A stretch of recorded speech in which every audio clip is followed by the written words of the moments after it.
Still talking. This is GabNet, the Great American Broadcast Network. Talk like you've never heard it before.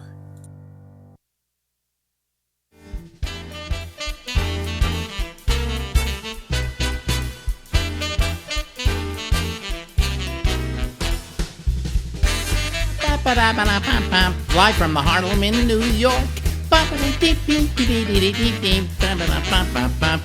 Hello, everybody. How are you? This is the Ramble, and we go until midnight Eastern Daylight Time. And we got a guest right about now. Ladies and gentlemen, out to California we go in the lovely musical stylings of Larry Bubbles Brown. Hello, Bubs. Hello, Alex. From the West Coast to the, which is almost as expensive as the town you live in. So yeah. I mean, is now you don't have as big an expense because you've got pretty good, decent. What do you call it? Rent control. Rent control. You're paying what, $900 a month? Did you say? $7. $7. Oh, okay. I'm sorry, I was off by $200. Who gets an apartment? And Medicare. So. But who gets an apartment? Okay, for $700 in New York, in San Francisco anymore? Just people like me that have been here forever, I guess. Yeah. So that's you've been there forever. How long have you been in this apartment? It's 85. God, 30. Geez, over 30 years. Over 30 years. That's a lot. And I'm sick of it. Huh? And I'm sick of living here. You're sick of living there. You thinking of moving? Well, yeah, but I'm kind of trapped now because everything's so expensive. Well, even if I moved out in the hinterlands, I couldn't afford it. So. Well, I'm trapped in New York City. Same way, you know. Yeah, we are. We can't move. You can't move because if I move, I'm not going to find anything. Well, this is free right now, but let's say I get it for $1,000 a month or something because that's what I should be getting it for. But let's say that happens, okay? What? I can't move out of here. Anything else would cost me, $5,000 a month. I know. So, you're kind of trapped. You either live here or you move to Sheboygan. Yeah, at least you've got, it sounds like a huge apartment. I got the studio. So. Yeah, well, actually, I could fit probably your apartment in my living room. Wow. I mean, how many square feet are you? Oh, it's probably 400, 500. Mine's 2,500. Gee, that's bigger than a house. In some cases, yeah. It really is. A lot. Oh, yeah, there's a lot of houses that are like 1,200, 1,500. Yeah. So at least you got a great, see, I'm so bored and stuck in this little, I feel like I'm in those guys that get convicted of murder where they put them in a small cell 23 hours a day. Yeah. Well, it you feel like the what do you call it? The Unabomber. The Unabomber.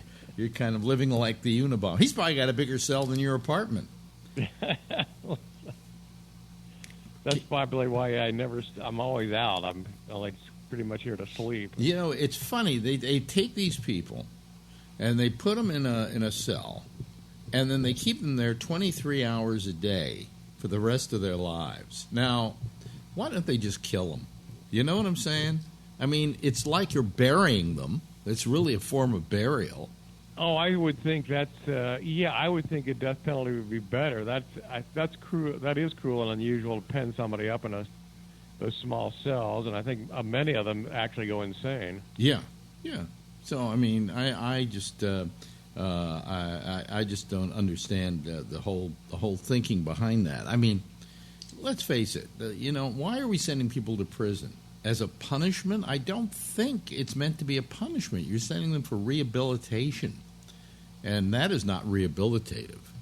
And when you give somebody a life sentence, how much rehabilitation is that? Yeah, I think our justice system's highly overrated. Our country's highly overrated. Yeah. I was saying last night that I believe that, we're kind of living in a banana republic now. Because our president is acting like any tin horn dictator would. I can do this. I'm the president. The press is lying to you. All the things that dictators do, discredit the press, jail your enemies, things like that. I mean, we're getting there, and I don't like it. It makes me cry.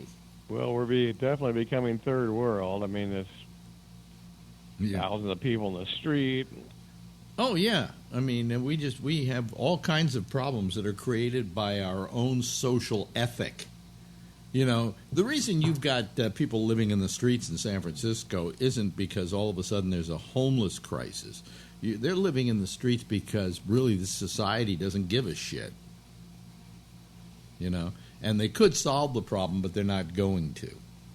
No, they just let it go. So. Yeah, they just let it go. So, Now, as I called Bubs and he picked up the phone, he said, "Let me turn down the TV set. I'm watching Wendy. I'm watching Wendy Williams." It just happened. I was watching the news, and then she came on. I thought, "Oh God, I forgot how bad that was." Well, when I first heard about Wendy Williams, I immediately thought of my old friend Wendy O. Williams of the Plasmatics. Who committed suicide a few years back. And I was on your show with her in New York. Yes. Wasn't she the sweetest woman you've ever met? She was very sweet, yeah. I mean, if she goes on stage, she was going on stage with chainsaws and hacking cars apart and, Band-Aids on her nipples, shit like that, right? Yeah. And then in personal life, she was like the sweetest, most demure. Really, didn't you find her just absolutely adorable? Yeah, we got along really well, and I was, you don't think someone like that's going to commit suicide, so it was kind of shocking. Yeah. But, I mean, the last thing I ever saw of Wendy was as we got through with that interview, I got in a cab, and I was driving down the street, and she was walking down the street, and I looked at her, and she was wearing, I think, a navy pea coat. And I said, that is one very cute, adorable woman. And it's a side of her that the public never saw because the side they saw was this, audacious, chainsaw-wielding, you know what I'm saying? So, I mean, it was really, and I loved her dearly. I mean, I really did. And, when I first met her, they were working a sex show on 42nd Street. Rod Swenson, who later became, I don't know if he ever married her, but it was certainly her lifelong love, the guy that she lived with and had a relationship with. He was kind of an artist, and he went to 42nd Street, and he started doing these things with Wendy, in which, for instance, she'd be fucking another woman he would do videos, and then we would edit the videos, but it was like, I don't know, two women fucking each other in 100 pounds of peanut butter. And I said to him, geez, this when this was all going on, the shows he was doing little vignettes like the what do you call it, the Dairy Maid and the Sheepdog. And they have a guy dressed up as a sheepdog, and she was and he would fuck her on stage. And it would be Wendy. I've got shots of her doing her act. And I said to him, you know something? This is art. Because it really was. It was conceptual art, and the stuff that he was doing on video was conceptual art, the women in peanut butter and things like that.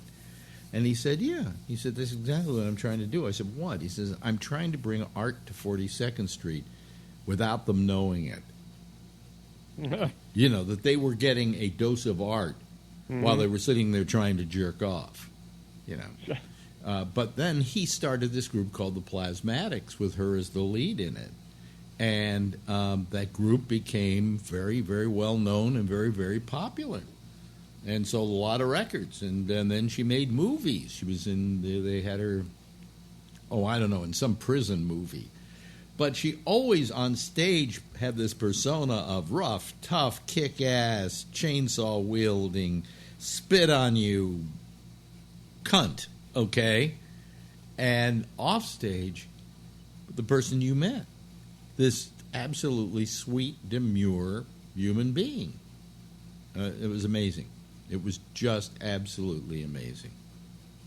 But anyway, she made some money. Yeah, that was the Wendy O. Williams I knew, and then she went and committed suicide. She went out into the woods. She loved animals. She loved woodland animals, and she would go through the woods feeding the animals. Right? And when she decided to commit suicide, that's where she committed suicide. She went out into the forest with her little animal friends and blew her brains out. It's very sad. It's very sad. And then I spoke at her not wake. It was it was at CBGB's, and they had a memorial to her, and they asked me to come to New York and speak, and so I flew into New York to go speak at Wendy Williams' memorial. Really? Yeah. Wow. Loved her, just adored her. I remember when we were editing these videos at 3:00 in the morning.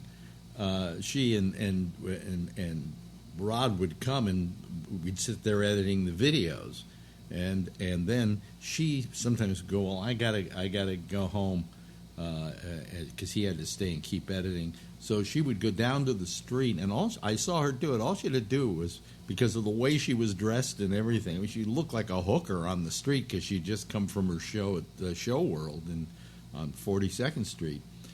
And she just wave her hand, and 5 cabs would almost slam into each other trying to get her. But God, I loved her. I just adored her. Well, so anyway, this big fat cow named Wendy Williams comes on television, and I'm going, how dare you sully the name, you fat pig? Am I fat shaming, by the way, with this? You're body shaming. All I know is I look at Wendy O. Williams and I go, she just doesn't have big tits. She's fat, but she's become a big star for a while. I kind of understand why. I mean, she's kind of like the woman who sits there with other women and gossips. Right, yeah. And I think what she does, I disagree with you. I think she does it well. I don't know that I like what she does, but she does it well, whatever it is, Wasn't she in radio before this? Yeah, she was a radio person before this, yeah. In fact, I have to give her credit. She got into this, at a time when most people in my business would figure time is running out because I'm getting too old for the business. And she went into TV at over 50, I think. I think she's approaching 60. Maybe she's over 60. And became very successful at it. So I got to hand it to her in that respect, I have to hand it to her, and I'm incredibly jealous, all right? I am looking at the temperature right now. Guess what the temperature is in New York City? Yesterday, I'll give you a clue. Yesterday it was 73, okay? What do you think it's going to be today? It's going to be 80. Try 90. Okay. And then, what do you think it's going to be tomorrow? So it's going up, let's say 95. No, 60. Okay. I mean, no wonder you get sick in this town. I mean, it's hot one day, it's cold another day, So. At least you got a giant apartment to hide from it. Yeah, I guess, yeah. With my aching feet and my neuropathy. Good boy. Your rent control battle, I think, is the longest legal thing since that trial in the onion field. Yeah, well, no, it isn't. It isn't a rent control fight. I hate to explain this again. It's kind of complicated. We thought we were renting an apartment. Turns out this guy actually was subletting it to us, even though we didn't sign a sublet agreement, which you have to do if you're subletting an apartment. And there's certain rules in subletting. For instance, you can't charge more than you're paying for rent. Okay? And you can't do it for more than 2 years. Well, we got a 3-year lease at double what he was paying. Okay? Mm-hmm. So then the landlord tells him he's got to get rid of us because he illegally is subletting to us, and he hasn't lived in that apartment for a certain amount of time, and he keeps subletting it. And so then they said, you got to get rid of them. Otherwise, we're kicking you out. So then he told us, you're going to have to move out. And we went out and lawyered up, and the lawyer said, this is what's called illusory tenancy. You never signed a sublet. You signed a lease, because I have a lease for 3 years, which is not a sublet, for double the money, which is not a sublet. And, this is what's called illusory tenancy. He's pretending to live there, but he's always renting it out to other people, and that's against the law. And we said, well, what's the end total of this? He says, oh, well, yeah, you get all the overage, of the money over his rent that you got charged. He has to pay you back, plus treble damages. That's the law. Wow. And so you're going to make some dough. So what it is he sued us and the landlord, and of course we had to sue him back. All right? So really the fight is between him and the landlord, and once they get things settled, then I guess we can make our deal. And we're in a very good shape. We did nothing wrong. Okay? So for the 84th time on this program, that's the story. It's very complicated. And this has been going on how many years? I think we're in our 7th year. That's unbelievable. Yeah. I thought, hey, a year or so, this will all be solved. Or maybe when everybody lawyers up and talks with each other, it'll all get solved. Then it's not us that's being stubborn. We're saying we're ready to make a deal. What do you want? And they're fighting each other, and they won't give up. And meanwhile, we're in the middle, and we can't give up either. So, well, that's again the legal system. Nothing moves quickly. Well, I think it should. I think something like this is. To begin with, something like this clogs up the courts. So this is that could your case could have been settled in a month. This is minutiae, okay? Yeah. This is not a big deal, and why in the world, if it's not a big deal, is it such a big deal? And everybody gets screwed in this deal, But all I want to do is to be able to settle this thing. Know I have this place, But at the rate I'm going to be dead before they come to a solution on this. So. Well, that'll be a victory. Huh? That means you won. Yeah, I won. Yeah, if I die before it's over with, I won. That's what I'm going to say on my deathbed. I won. It's terrible. It just goes on and on and on and on. But if things go right, maybe I'll be paying the same amount of rent you do. So, it's because there's another factor here that the landlord didn't keep. He has to post with the city every year how much the rent has gone up, and if he doesn't, he's in violation of the law.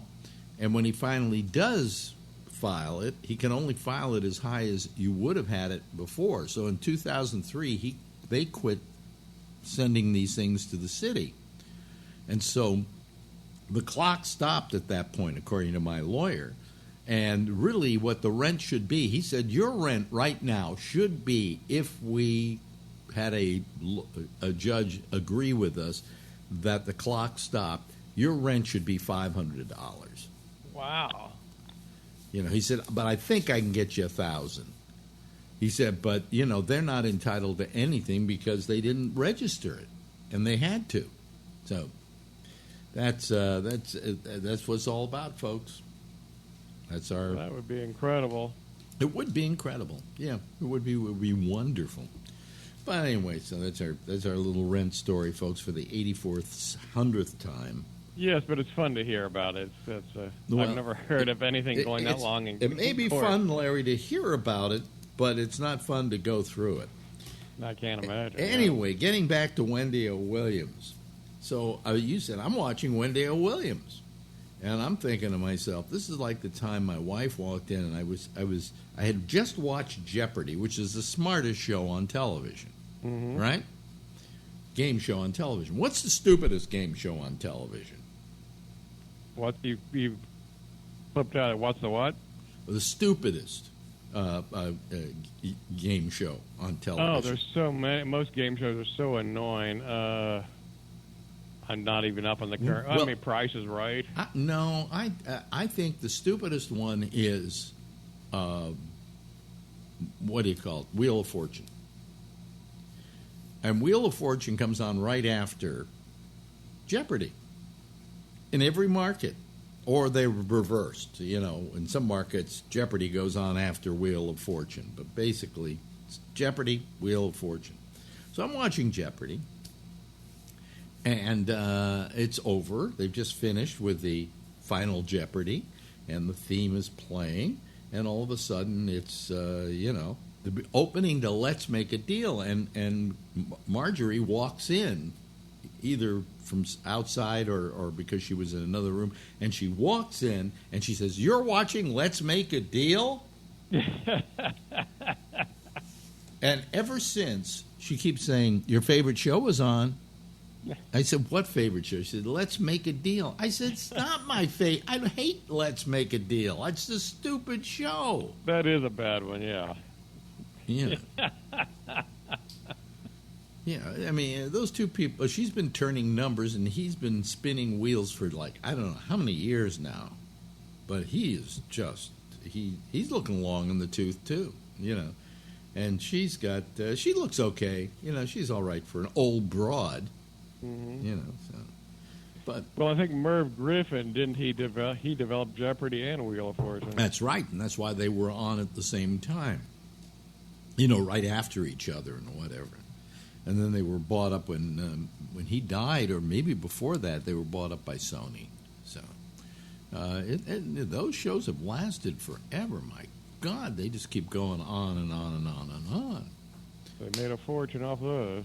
Oh, yeah. Yeah, they really did. Oh, look, I looked on my watch. It says 90 degrees. I also have Mickey Mouse. He tells the time. Listen. It's 1:22. Good afternoon. Yeah, but Mickey wasn't talking for quite a few days because they upgraded the watch and everything, and somehow they fucked up on Mickey talking, and so he wouldn't talk. And I called Apple, and they were very good. They kept calling me every day we're working on it. Don't worry. We'll let you know when it's happening. And all of a sudden, they did an upgrade on the watch because they saw, and in the upgrade thing, it says, "Fixed a problem where Mickey and Minnie don't talk." So apparently, I wasn't the only one complaining, and Mickey now talks. So it's 1:23. See, so. Let's hope Mickey doesn't listen. I spent $600 on a watch just so it could go. It's 1:23. Well, you save that in rent. So I'll tell you something. This Apple Watch never have had buyer's remorse. I love this watch. I mean, when I'm walking, I put a little workout thing on to tell me how many miles I've walked and how fast I walked, and what my blood pressure is at the moment. Or my beats per minute, rather, are at the moment. I mean, it's a great little watch, and I also can do an electrocardiogram on it, and, so I'm happy, Oh, your EKG, that'd be amazing. No, yeah. that you do that. You just start the probe, and they put your finger on the the watch stem, and I think that's all you have to touch, and then you just hold it there. And it comes back with an EKG. Now, maybe it's an ECG. It could be. But it's an electrocardiogram. And, that's nice. And then you can also... Does it tell you if it's normal, or do you have to send it to the doctor? Well, if it's bad, I mean, it'll tell you if it's kind of bad or whatever. But you can then go to your iPhone and have it make a readout that you can send to your doctor. Okay, that's very cool. Yeah, it's very cool. I mean, I wish they would do more things like that. They're working on more health things for this watch. I mean, if you're getting defibrillation or something, the watch will be able to go off and tell you, you're having AFib. So, I mean, it's not bad. or either that or you know what happens. It knows, especially when you're going to fall, or when you fall. And so if I suddenly do something fast with the watch, it'll suddenly say, "Did you just fall?" And I go, "No." But it asks, "Do you want us to call an ambulance?" Really? Yeah, yeah. That I've fallen and I can't get up isn't a problem anymore. It's just. Well, that'll save some lives. Well, I'm happy to know it's good to know it's there. Yeah. What the hell?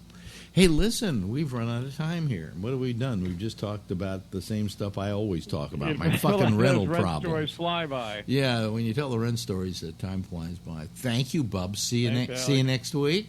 You got it. Okay, ladies and gentlemen, Larry Bubbles Brown. 5 years and still talking. This is GabNet, the Great American Broadcast Network. Talk like you've never heard it before. And that was Larry Bubbles Brown. We love Larry, don't we? We love Larry a lot. I'd marry Larry. No, I wouldn't. No. I'm already married anyway, so I can't do that. Anyway, I remember the time that Albert and I were going to get married. Does anybody remember that story? Okay. Oh, we'll tell you about it sometime if you've never heard it, because it's another one of those stories you can't repeat enough, right?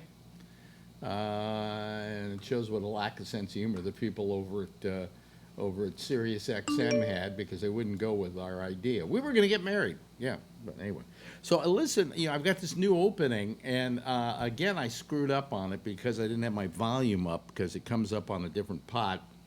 And here, let me adjust my audio here going out. There we go. All right. There we go. Okay. Well, that's the way it should be. I'm using a new encoder tonight to send the show out. Anyway, I did a little work here, and I made up a new opening. I did the opening last night, which was new, but then I improved upon it. And just in case you didn't see it at the top of the show, I want to show you what a wonderful thing I did. Watch this.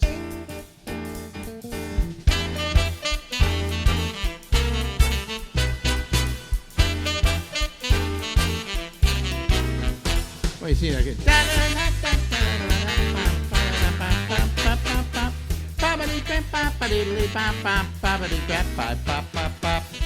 Yeah, see? Got the theme and everything. And look, what I did, I put New York behind my Alex Bennett Ramble now. So that's my whole new way of doing stuff. Anyway, I'm also trying to get my audio just right here so that we get a decent amount of good audio going out. And I'm using a new system that I have to use, because next week they come out with the new Catalina, which is the new operating system for Apple. And, they will not allow me to use Nicecast, which is the encoder I was using. It just won't work, okay? And so I have to use this new thing, which the same company that makes Nicecast put out, it's okay. It's not as good as the other one. It's got a few problems that I've told them about, and they've done nothing about it. So anyway, but nevertheless, it works, and I hope the sound's going out okay tonight. And you're enjoying what I'm talking about. Listen, it's a feel-free night, and then I got who wrote me and told me they weren't going to call tonight. Oh, Patrick isn't going to call tonight, so I may be sitting here with absolutely no callers at all. I don't know, and if I don't get callers by, say, or a decent amount of callers by 11 o'clock Eastern, I'm just closing the thing down. I'm tired of this happening. And we've got Jeff away and so on. Well, here comes Charlene Martinez. Nice of her to join us. Let me see here. Let me give her a little piece of the action here. There we go. And she's adjusting herself as well. So, okay, you all adjusted? Okay, wait a minute. Here comes Charles Wallace. He's calling, so I put him in the second spot. Here we go with Charlie. Let me see here. Well, I have to cancel again. I want to be Cancel. Charles Nelson Riley. You're going to be Charles Nelson Riley. I see. Oh, there. No, he's there. He's there. He's there. Okay, because I think he was in that spot. I think you were in that spot last night, right? You're in the second spot. Yeah, that's where I was. Yeah, Last night. that's where Oh, you were. Link to Block. So, how do you like my spiffy new opening for the show? Oh, Alex, I love it. I saw it last night, Yeah. and I said, "Wow, that's really like that's on the ball." Yeah, I like it. You know, this is the new and improved version, the one I Yeah. showed tonight. Yeah, that one's even better. Yeah, yeah. It keeps getting better. Yeah, I mean the Alex Bennett Ramble is now against the skyline of New York, and the other one I did quickly, and also I changed it to from Harlem in New York City, live from Harlem in New York City. So here we The are. Harlem Penthouse. Yeah. I was going to go out at night and take a picture of my building, and then use that as the background, right? Or have or one of the backgrounds. But the problem is they put one of these scaffoldings around the building. Oh, that's horrible when they do It's that. yeah, it's like they put braces on my teeth or something like that, And How so long it are the looked scaffolds going to be up? You don't know. about a year and a half, Oh, and Wow. they haven't even started doing anything. I don't know what's Yeah. with these landlords. Are they paying for scaffolding that they're not? It's just not being used. Okay. So anyway, if you live in New York, you're used to what I'm saying. yeah, I understand. I had friends that owned a store Yeah. downtown in the East Village, Hmm. and it ruins business when they do that to the store. Yeah, yeah. But anyway, so it also ruins business if you happen to be next to Trump Tower. Um, all those people.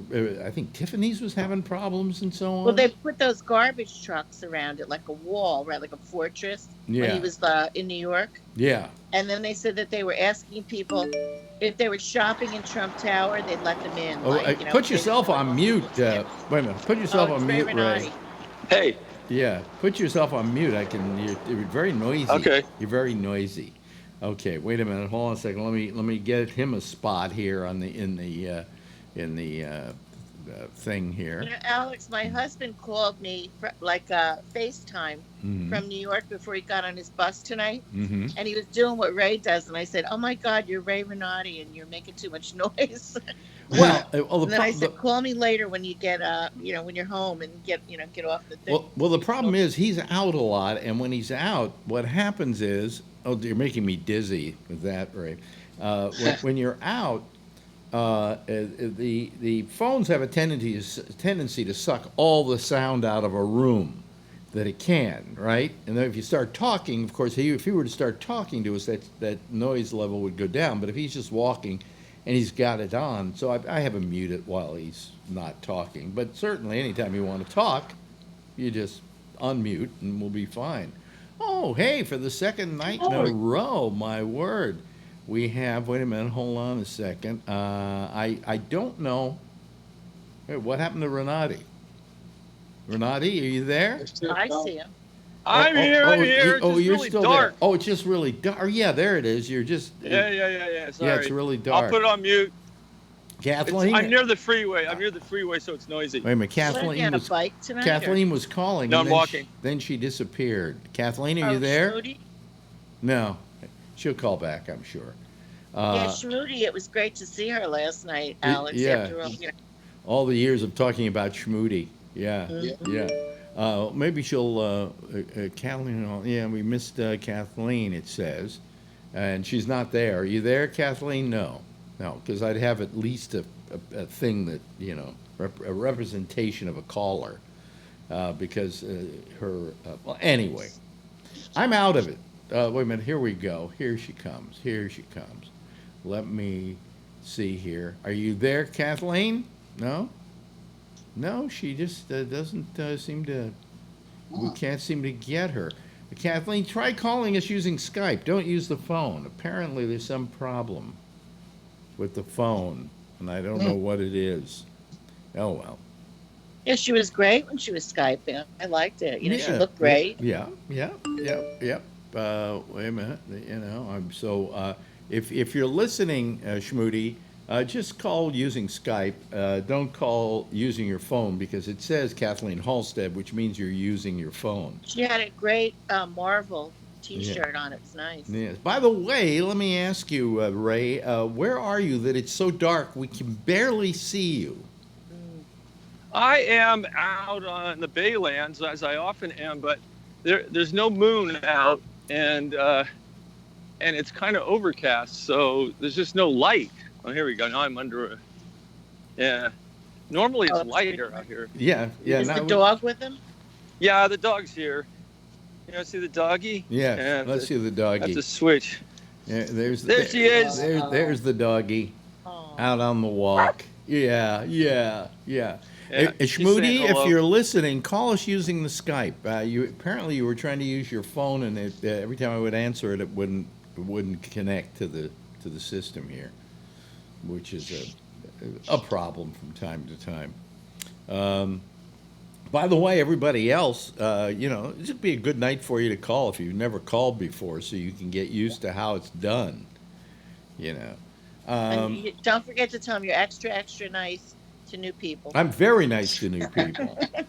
I'll even, if you call, I'll blow you. Virtually. And it's fill-free. And it's fill-free. When you become a regular, you get abused a lot. Hold on a second. Let me turn the sound down just a little bit. Well, this is, I think this may be Schmoody on the phone. Hello? No. Actually, I had hit the call Gabnet button. Oh. And all it would do was make some weird song, and I could hear you trying to get me on, but it never went through. Well, here's what you do. Are you near your computer? Yep. Okay, go to your computer. You got Skype all loaded up and ready to go? Yeah. Okay, and see where it says, in fact, probably if you go over, you've already got us on your list as Gabnet Live. Because you called it last night. Just click on that. Just click on that, and then click on the telephone. Not the telephone, but the camera. And that will probably connect you to us. That's exactly what I did. It said call Gabnet, so I clicked that. I did the same thing I did last night. Don't push the call Gabnet. That you went, on the website you push call Gabnet? Yeah, on Gabnet, yeah. No, don't do it there. Do it on your Skype. You see where you have Gabnet Live from last night? There, it's listed on the side. Should be. Are you there? Yeah, I'm looking. She's looking. I'm having technical difficulties. Yeah. What? Under contacts. Under contacts. See where it says contacts? On the left-hand side, there's a column. And it's probably got some contacts in there. Right? It did, but now it doesn't. What do you mean? Damn it. What do you mean now it doesn't? Okay, so I'm on Skype. Yeah. Well, just I'll fart around with it. No, at the very top, what is the thing at the very top, guys? You have it's like where you can put in the words Gabnet Live, search the search thing. Just type in Gabnet Live. Okay. On Skype. Okay. Well, okay, I will find it. Okay, search. Go up to search. Are you there? You know what? The site I'm on doesn't even have search. What do you mean site? It's on Skype. No. She's on the Skype website. Are you on the Skype website? See, I was on Gabnet. Yeah. And I tried to get on like I did last night, but for some reason it well, because I think you're not using the Skype app. That's why. Okay. Okay, here, I've got you calling here. Yeah, that's why. I've got you calling, but it doesn't pick you up. Yeah. Okay. Okay. All right. Well, let me get out of this and go back in. Okay, so you just load up the Skype app. Okay. And you should be fine. I guess there's an online web presence that Skype has where it's a web version of Skype, and it sucks. It's really all wrong.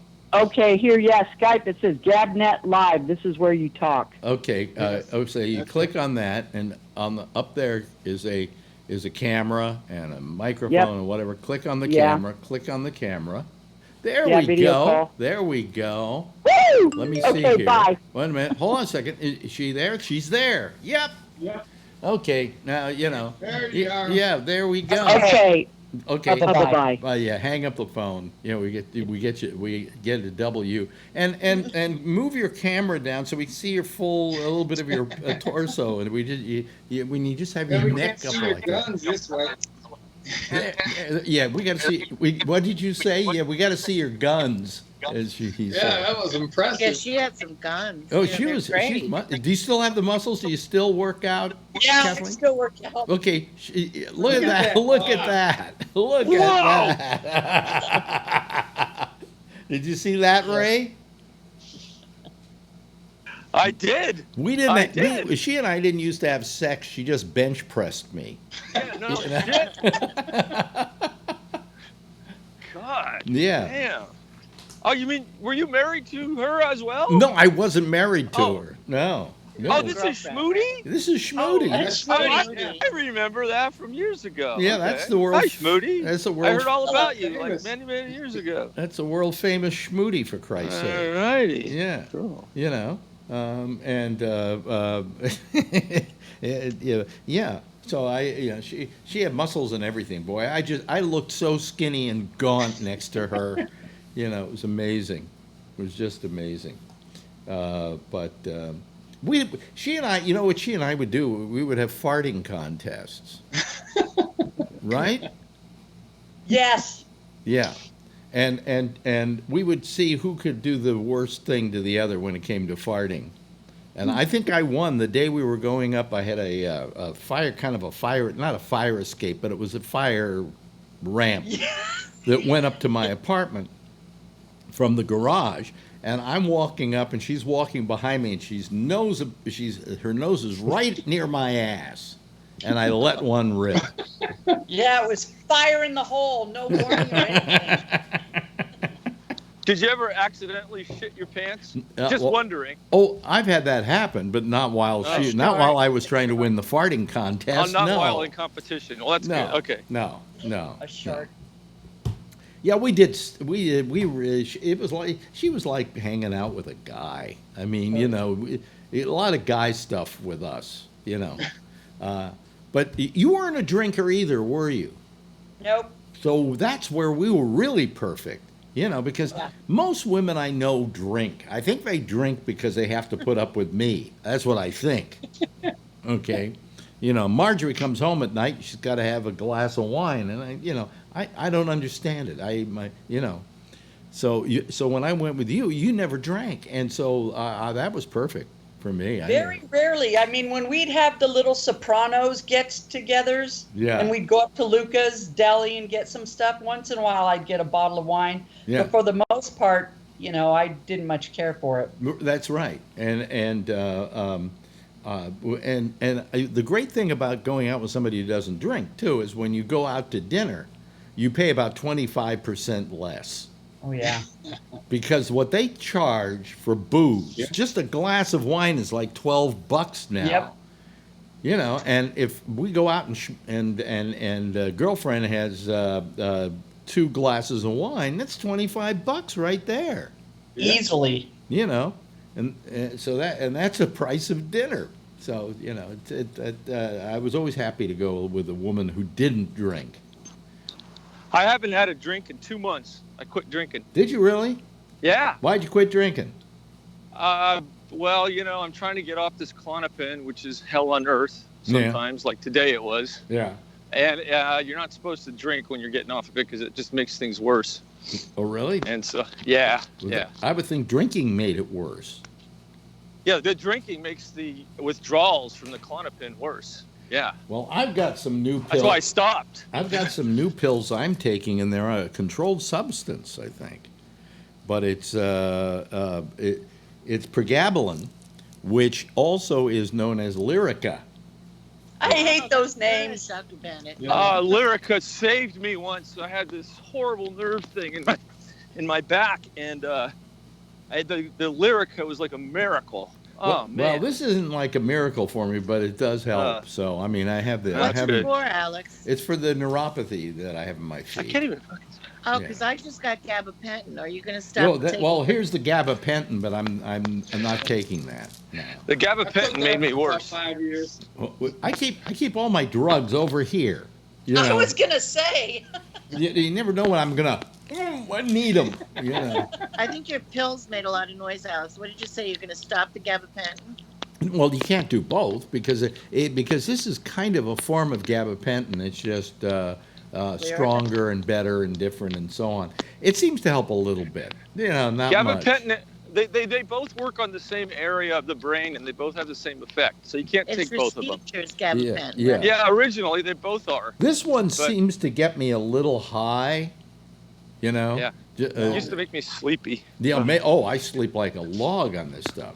And I was having leg cramps at night, about 2 or 3 times, and since I started taking this, I don't get them. So, see, this is what we talk about now, Kathleen, is old people shit. It's funny because when I do bodybuilding, a lot of times I have to take magnesium, or I have to take this stuff called ZMA, which is zinc, magnesium, and aspartate. Otherwise, I get the cramps, especially when I do legs. Yeah, yeah. So, part of the reason I have cramps too is because I've been on a low carbohydrate diet for forever, and low carbs will cause that. Will cause cramps. So, I think Ray's leash is making noises. Oh, is it? Let me turn it off. Yeah, I hit my move goal on my Apple Watch, and I haven't even been moving. So who knows? So I've been doing physical therapy, Alex. Really? I have a torn meniscus. Remember? I had a torn meniscus. Right. Did you ever tear a meniscus, Schmoody, in your working out? Yes, I did. Yes. Jet skiing. Yeah. We got it on video.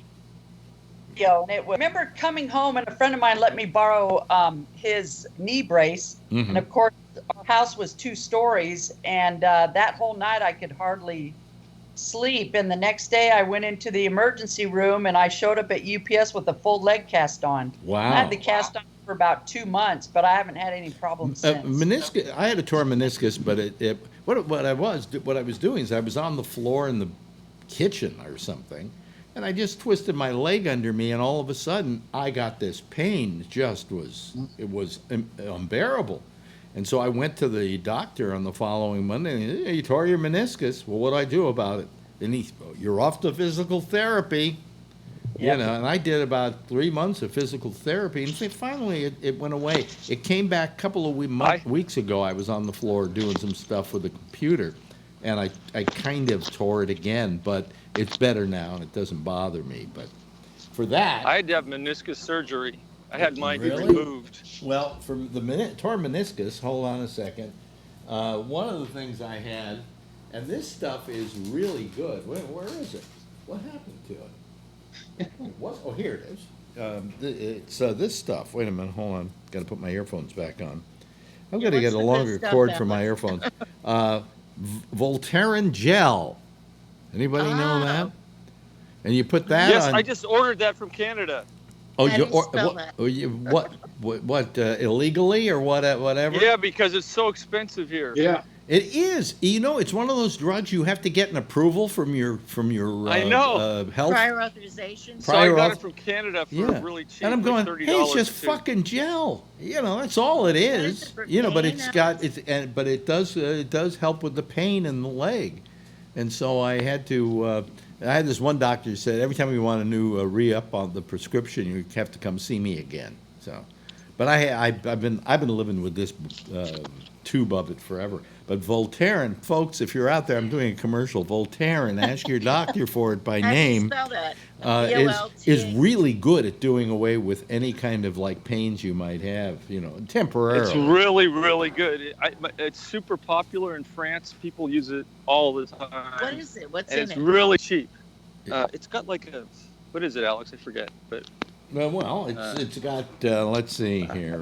It doesn't smell like that tiger's balm, does it? No, it doesn't have a bad smell at all. It works way better. It works way better, yeah. Yeah. Inactive ingredients. Do we want the inactive ingredients? No, active. Yeah. It says inactive ingredients, and that's all the ingredients they list. Carboner homopolymer type C, cocoa carpal plate, forget it. Yeah, exactly. It's got some alcohol in it. Can you order it from Amazon or something? No. You have to go to your pharmacy, and then you have to get a prior authorization from your doctor. Insurance company, so that you don't have to pay the full price of it. Which is what would the full price be, Ray? Do you know? It was up like around $200 or $300 in the United States for that thing right there. Really? Yeah, and in Canada it's $28, and I found a place where I didn't have to have a prescription. It's on the way. Oh, really?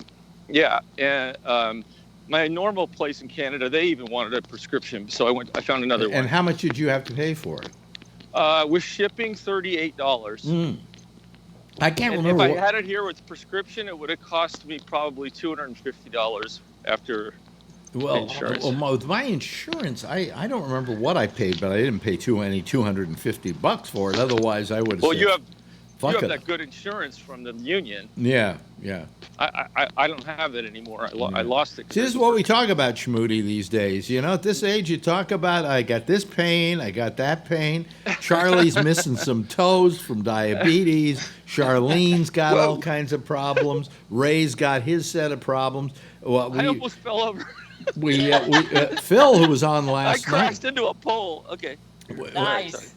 If Phil, who was on last night, doesn't have a prostate anymore, you know, we're just a medley of age-related. How old are you now, Kathleen? Can I ask? 55. 55. So yep. you're a child in this group. Yeah. You know, like Charlie, who is black, so he looks like he's 13. You're how old? Up in your 70s? 69. 69. My favorite number. Hey, Sean's dad just turned 71. What? Who? Sean's dad. Oh, really? My ex just turned 71, and he's still bodybuilding. I tell him he's probably the Jack LaLanne of Mazatlan, Mexico. Well, how about your parents? How old are your parents? My dad turned 83 because my dad and I shared the same birthday, and my mom will be 79. Okay, she was the same age I was. Yeah. Yeah. It's terrible meeting your girlfriend's parents and they call you sir. You know, I mean, my parents adored you. Yeah. Yes, sir. Nice to have you over to dinner, sir. You know? Sir. Yes, sir. As a matter of fact, the first time I had you over to my parents' house, it wasn't even completed. Oh, yeah. It's a beautiful house, by the way. Yeah. Yeah. It's up on the coast. Yep, Mendocino Coast, Gualala. Highway 1, right? Yep. Yep. And when you get there, it's like windy roads along the ocean. It says but I had one of the first GPSs. You remember that? Yeah. And you would sit there and go, curve coming up. This was like at night, curve coming up, and I would just go, okay, boom, and there would be the curve, you know. But it's like this. It's like what were the first GPSs like? You know how they call the first cell phone the brick? There was some guy on the roof who would yell, "Rock ahead." That was the first GPS. No, remember in your Acura, we used to call her Yoko because she sounded like. Yeah, what happened was in the beginning, they made them all in Asia, right? And the woman, the voice that they had doing the narration or whatever, the guiding, you know, was a Japanese accented woman. Yep. It was, you will turn left now, you know. In the half a mile, please make a left. Yeah, right. So we called her. And it was always recalculating. Recalculating. Yeah. I love that. It was fun. I thought that, I don't know what they have now. I don't drive a car anymore. I haven't driven a car in. Well, you get like Apple Play. That's what I got. You can use your phone. Oh, well, you know what I do? I don't use the GPS. I use the phone. They say, do you want our GPS? I'm going to go, fuck you. I'm not going to pay $5 a day for your goddamn GPS. And I plug my phone in and it tells me, hey, you got 5 miles, turn left, you know. You don't need it anymore.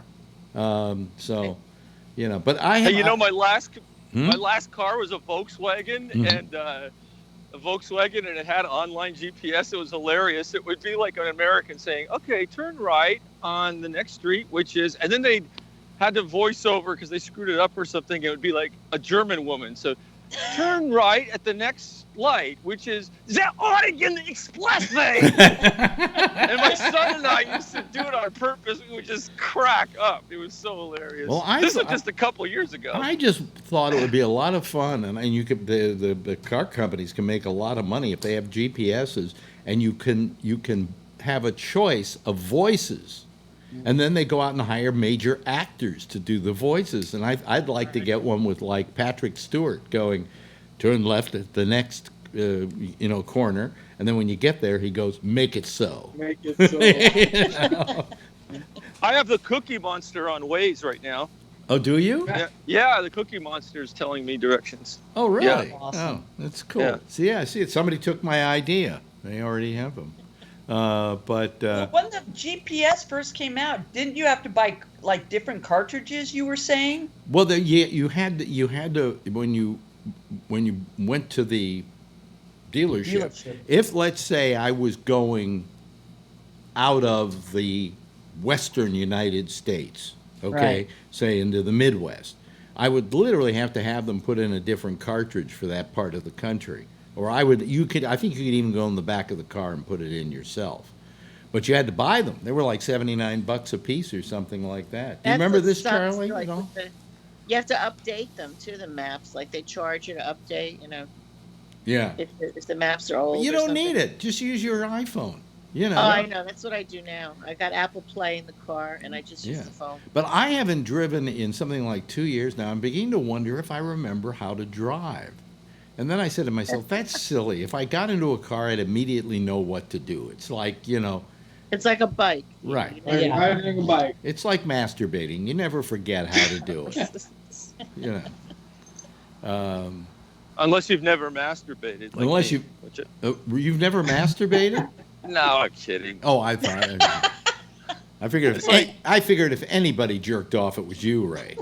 Yeah, I'm a big jerk off. Because you've been married how long? Back. You've been married how long? Yeah, I've been married 25 years. Well, that's because and you know what's made. I like one person when they interview them and say, "Why has your marriage lasted 25 years?" And the guy goes, "I masturbate a lot." That's the marriage success. Yeah, exactly. Yeah, well, at my age, I masturbate and nothing comes out. Just I don't know, dust. Is it white dust? It's or dust. Is it kind of brown? Yeah. Just nothing, Sparkles. Well, I'm on prostate medicine. Glitter. I'm on 2 forms of prostate medicine. I'm on what is it? I forget what the name of it is, and it kind of shrinks your prostate. And then I'm on Cialis, which is great because it helps give you a nice good urine stream, and I take it for the prostatitis, but it also gives me a boner, many times an unwanted boner, but nonetheless a boner, which is thank God for those boner pills, man. The other day, my parents were talking about what medicines my dad has taken. Yeah. And he's like so clueless. And he goes, and then I got this Cialis. And my mom like changes the subject. Well, how about the 49ers? We went to the game. And I just pretended like nothing happened. It was so hilarious. Your father's taking Cialis. Yeah, apparently. But he's taking it. Don't you know he's taking it for his prostate? No, I know, because he has prostate cancer.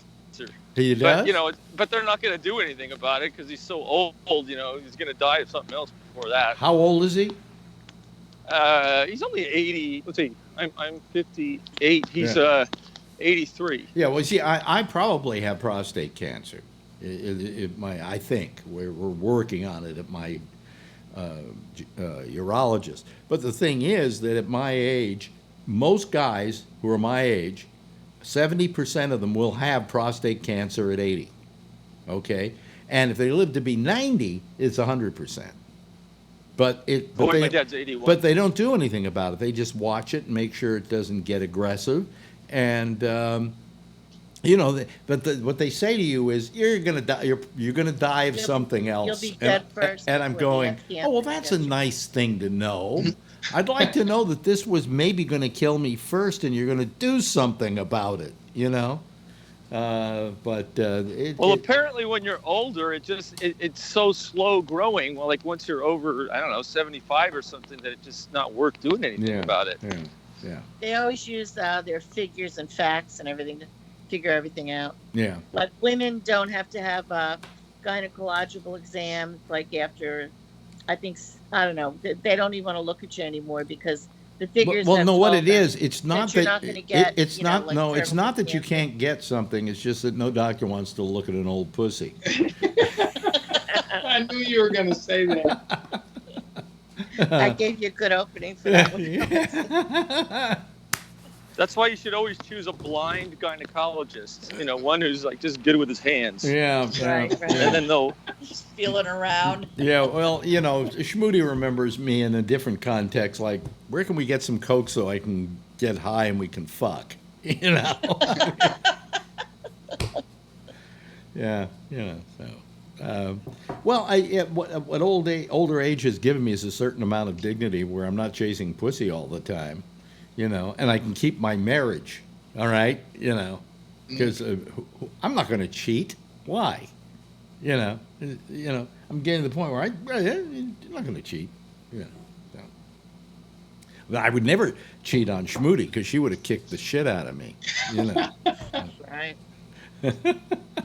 No. Yeah. I'm not violent. She's not violent. With all the, let's see those guns again. Let's see those. No. No, come on, give us a flex. Come on, look at that. Look at that. Huh? Those are some guns. Puts us to shame. Yeah. How often do you work out? Like 3 days a week, Really? because I'll get big too fast, and I do it seasonally. You know, I don't get girlfriend because she works out twice a week when she can on Saturday and Sundays for about 3 hours. You know, it's a good heavy workout, and she works out, and she's not that muscular. You know, she's really rather thin. And, you know, she's tall. Yeah. So I think you can only do so much to build yourself up, and I once went out and worked out. You didn't even know me at this time. This was after I did this, Schmoody. But I went to a gym 5 days a week and worked out, and I was looking good. And then one day I was treading along on that bicycle and going, "What the fuck am I doing here?" You know, what is this getting me? Nothing. It's just getting me. I have to buy bigger shirts. That's all, you know? And so I just gave up on it, you know. I do no cardio, none. Ugh. Really? I go down to my gym. I jump rope. I do have a speed jump rope, and that's about the only thing I do because it keeps everything firm. I just want to keep everything firm. Well, I go to my $15 gym, $15 a month gym. And I do the bike, and then I just get the hell out of there. Do 25 minutes on the bike. And now I've gotten tired of that because, again, I'm sitting there going, what the fuck am I doing here? You know, I'm going nowhere. I'm seeing nothing. So what I've done is I've started walking. But my feet are killing me because of this neuropathy, but I force through anyway.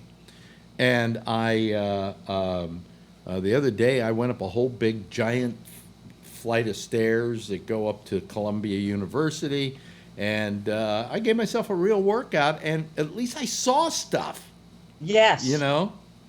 So, and then I came back, my feet were killing me, but, you know. Because I walk to work, and then I'm with a third grader all day, so during recess and especially lunch recess, I'm running those kids all over the place. Let me just say, she's saying that not because she's not dating a third grader. She's working as a teacher's assistant. Is that it? Yeah, I'm a one-on-one para-educator. They must love you. They do. You know, because, I mean, you can do stuff that they wish they could. You know, you're strong and you're big and you know. Well, one time one of the tether balls got stuck up at the top of the pole, and so I had this little backpack on. This is when I was doing yard duty, and I handed my backpack to one of the kids, and I go, I haven't done this in about 40 years. And I went up the pole, locked my legs, unlocked it, and then I just let go and dropped down. It was only about 4 feet. And all of a sudden there was this roar of applause behind me, and I turned around and all the kids in the picnic area, they're probably like, holy shit! That old lady went up the pole. They were dying. Yeah. And then I look at my hands, I go, well, they're all rusty. And as I'm walking to the bathroom, the other teachers are just like, fucking Halstead. Yeah. Well, and by the way, if we talk about people who've had stuff like Charlie has had diabetes and had how many toes removed?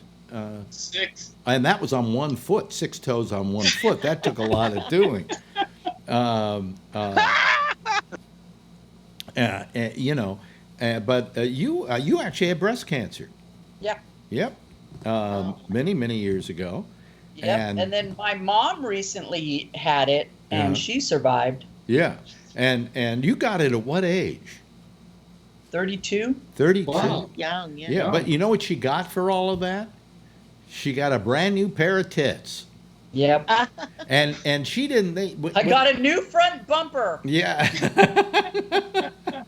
Well, what happened was, and you told me the story, is that when it came time, I think it was only one breast, right? Yeah. Yeah, but they had to do the, what do we call it? Reconstruction.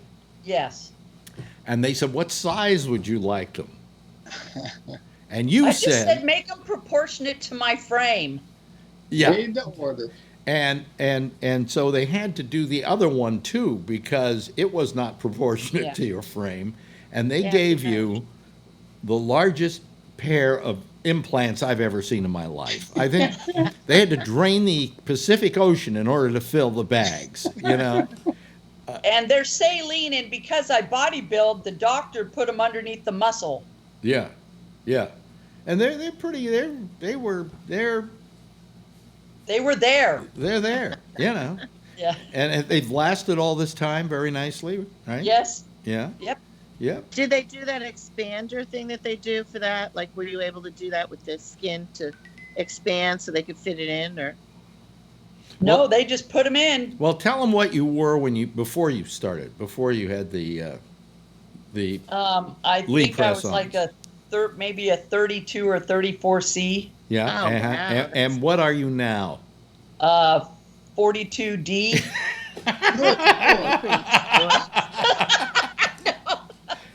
But she was 6'1", so that was proportionate. Yeah. My niece Raven used to say, Auntie Omi has cherry chi-chis, Mommy has apple chi-chis, and Auntie Clathy has water lemons. Are you happier now, with these? I was just happy I survived. Yeah. Right. I mean, to get them to tell you you've got breast cancer at 32 has got to be devastating. Yeah. Right. You've got this, but it's been caught very early, so I wasn't, devastated. The doctor was reassuring and saying, we're going to be able to do this. Yeah. How long did the treatment take? It was like a month.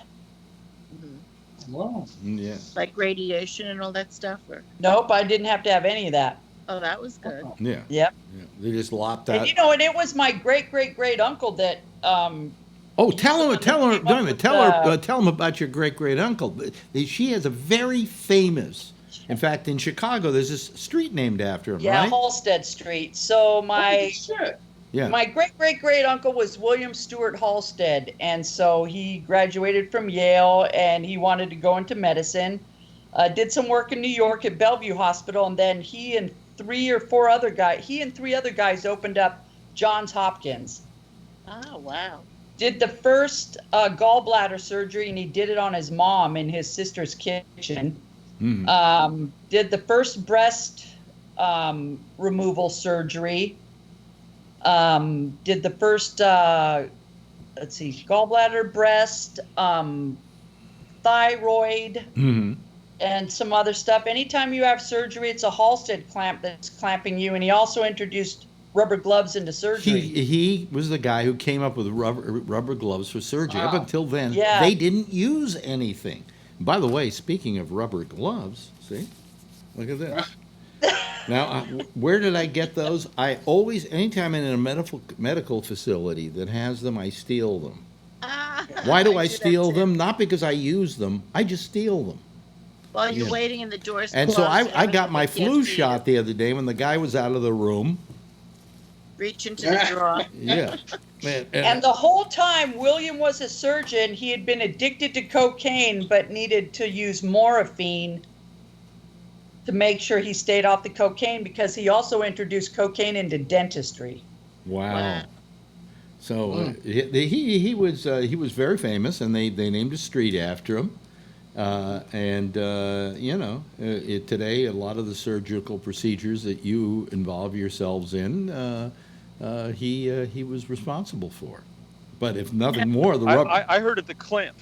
I remember the clamp. That's how I. The Halstead clamp. Yeah. Yeah, I've heard that many times. Yeah. You know, Alex, you brought up the fact that before rubber gloves, they would just stick their hands there with nothing on it, like no sterile gloves. That's where all the sepsis comes from and stuff. Well, that's why people died from surgery a lot. Yeah. You know, there just was nobody. I don't know. They laughed at Lister. All the surgeons were like, blowing him off. Yeah. And to think that it took your great granduncle or whatever he was, to be able to come up with rubber gloves, a simple solution, a very simple solution to solve the problem and to keep things more anesthetic and more antiseptic. It's wonderful, just absolutely wonderful. Well, when his head surgeon, who he ended up marrying, when she dipped her hands into the carbolic acid, when she had an eczema outbreak, it was extremely painful. So he telegraphed the Goodyear company and asked if they could make 2 pair. Yeah. You know, thin enough to where they don't lose tactile function, and it worked out. Yeah. And now it's what they do. Oh, here, look who's here. Look who. We have a special guest here. I don't know. He just decided to call. I guess he got through beating up all those people at the what do you call it? Club. Hold on a second. I gotta cancel this and bring it back. If I go too early, it doesn't come up. He picked up his award and split. Yep, that's right. He beat up on all those old men. With his camera. Hold on a second. Let me see here. Oh, here we go. You know what? I haven't had Schmooties on camera all night. See, that's how I fucked up. I kept looking over here at the, and I didn't notice that the audience wasn't getting Schmooties. Show them the guns again.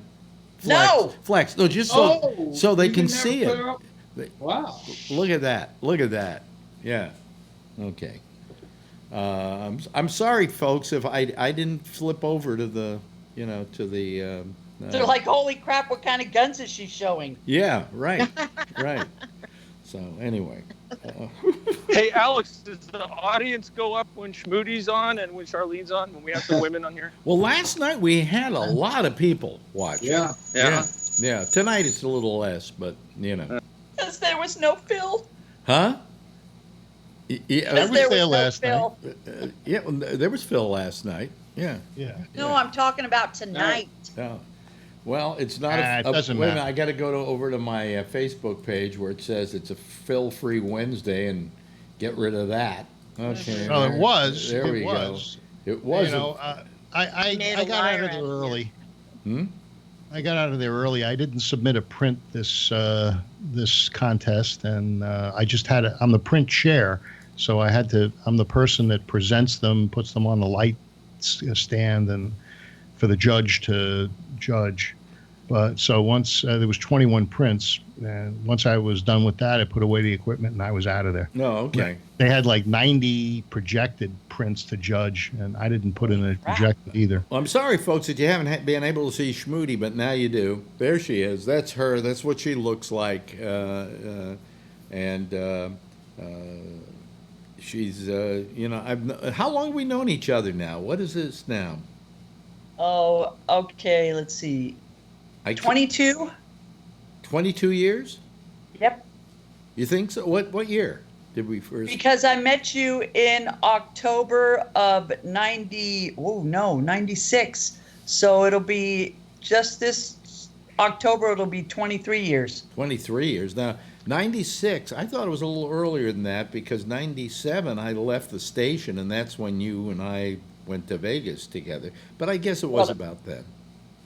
Yeah. Well, I met you prior to that because you had that contest. And then when I got fired, I decided I'm gonna take the vacation of a lifetime, and you joined me on it.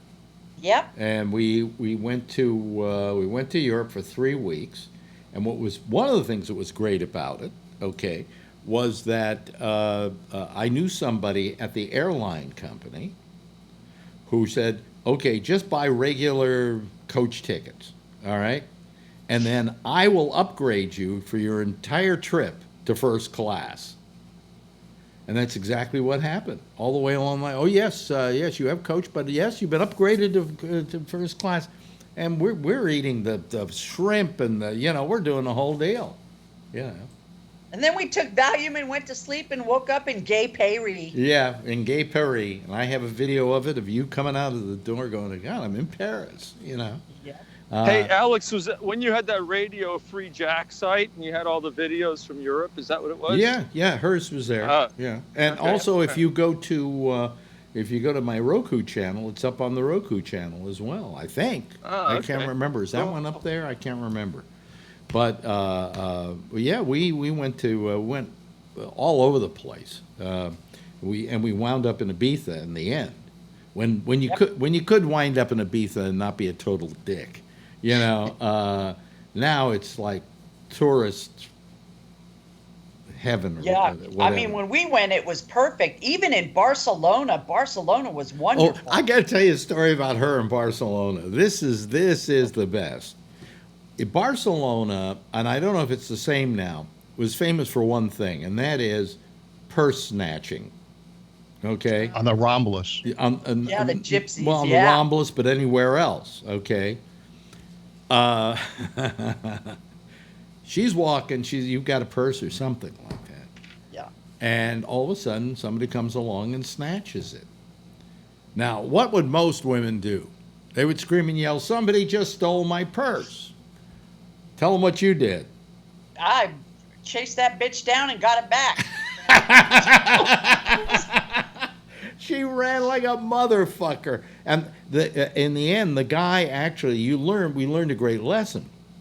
What happened is, the guy, you chased him long enough that he just threw the purse down on the ground because he knew you'd stop to get the purse. And by then, he had maybe gotten a couple of bucks out of it, okay? But the fact was, you got your purse back, and you got your license and all those things, Oh, yeah. Passport. Yeah, but I mean... He actually didn't take anything out of it. Oh, he didn't? Nope. Okay, but chasing the guy was the right idea.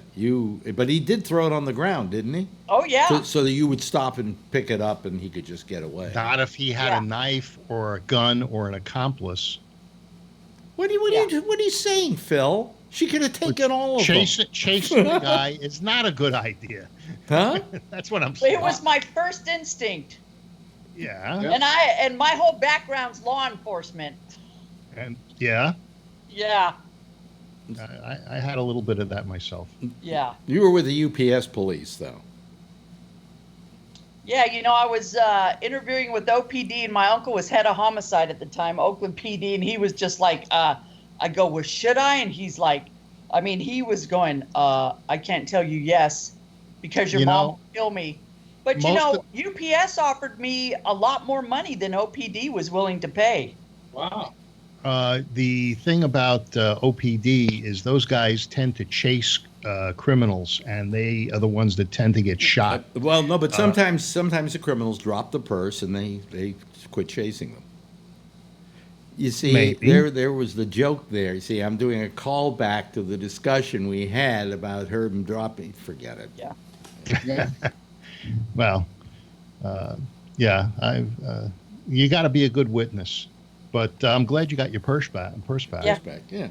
But it was a wonderful trip, but we did have one fight. I remember we had a fight in Italy in the world's worst traffic jam.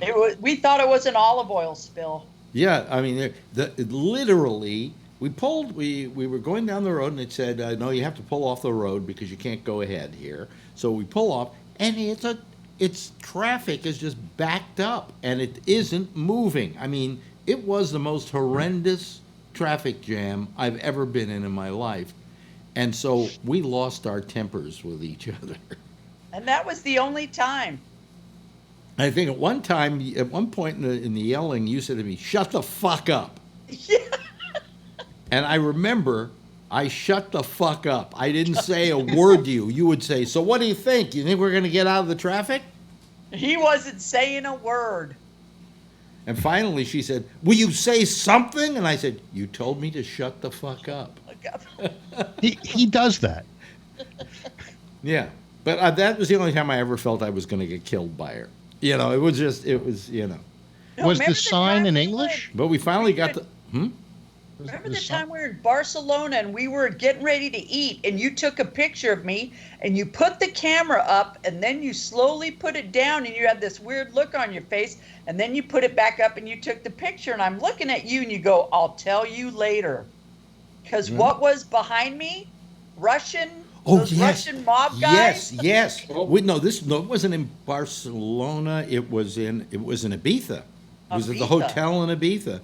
And we were there, and we were sitting there eating. And so I was going to take a video because I would have my camera going. Yep. And I'm turning it on, and all of a sudden I see over at the other table, it's a table full of Russian mobsters. And they're giving me a look like, "You better not take a fucking picture."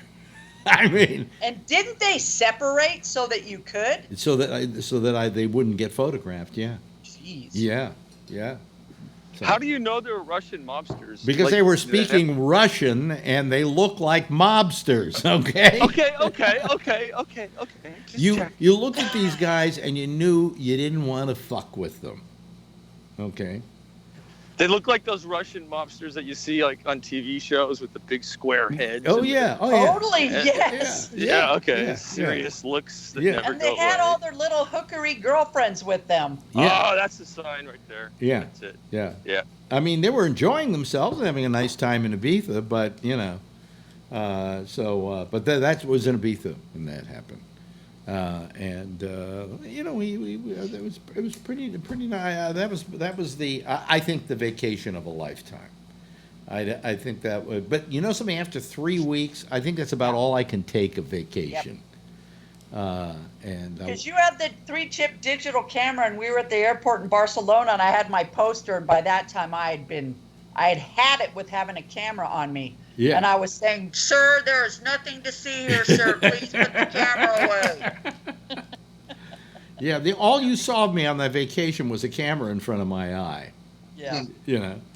But what the hell? It was fun. But, So we're remembering our time together, folks. It's remembrances here. But you know what? That's after you put that DVD together, that's when I figured out what a fantastic editor you are. Yeah. I am a pretty good editor. Yeah. Well, very good. Yeah. I could do that.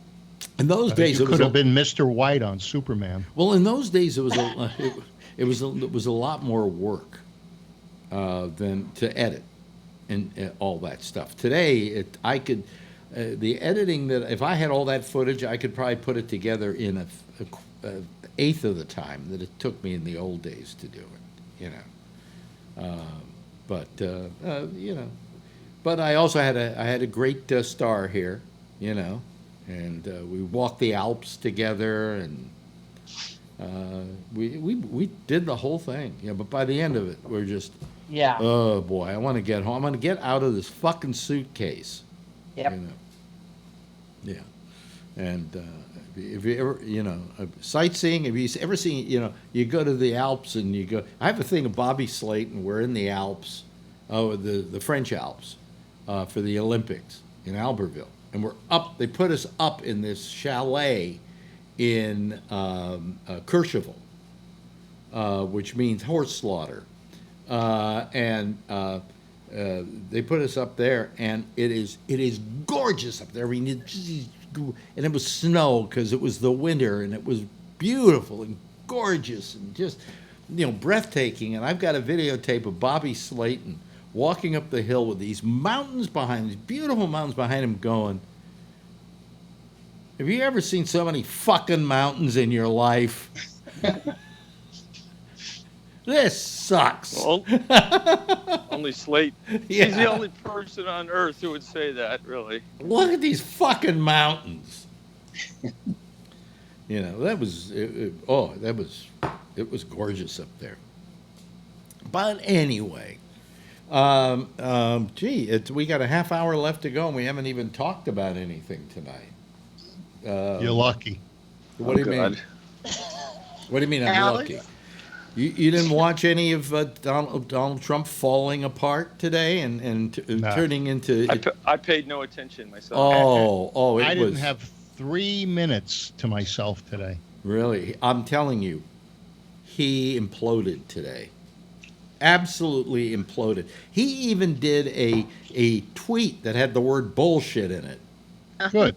Hey, what I loved about the networks were they would show the tweet with the word bullshit. I mean, NBC showed the word bullshit, and then they'd say, well, we can't say the word. What? You've got bullshit on the screen. Then you can't say the word. Yes, the BS. BS is the word we have to use. We can't say the word. We're going to say it B shit. That's what it is. B shit. When you see Trump melting down, I see him coming out against the bad guys. So your filter is different than the you didn't see this filter. Today, Phil. No, I didn't. The man is having a breakdown. I'm sure it'll be on CBSN. He is in, and he yelled and screamed at a reporter today. It was just. Oh, was that the one I heard where the guy wanted to ask a second question and he said, no, you only get one? No. All right. No, he said, no, ask a question of, I don't know, he had the Prime Minister of Finland. Who gives a shit about the Prime Minister of Finland? Well, he asked the Prime Minister of Finland for some help going after Hillary. No, but the thing is about the Prime Minister of Finland. Oh, I've got something here, but I can't show it to you guys. Hillary. Let me see here. Should I play it or shouldn't I play see it on the other thing. Well, anyway, I want to show you a couple of very talented guys. Watch this. I don't know if this is like off of, I can't remember where, some TV show somewhere, but watch this.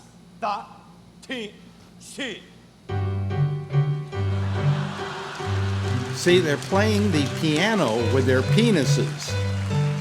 Oh, God. Oh, my God. Mm-hmm. Do you recognize the guy on the left, if you can see it? I won't see it for another 15 seconds. He is, what? I have a 15-second, 20-second delay.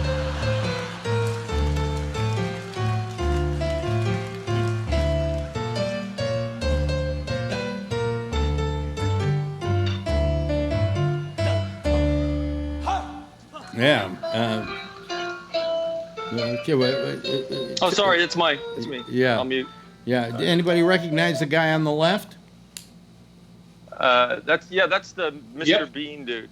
Huh? No, it's Mr. not. Bean. It's the president of it's the president of the Ukraine.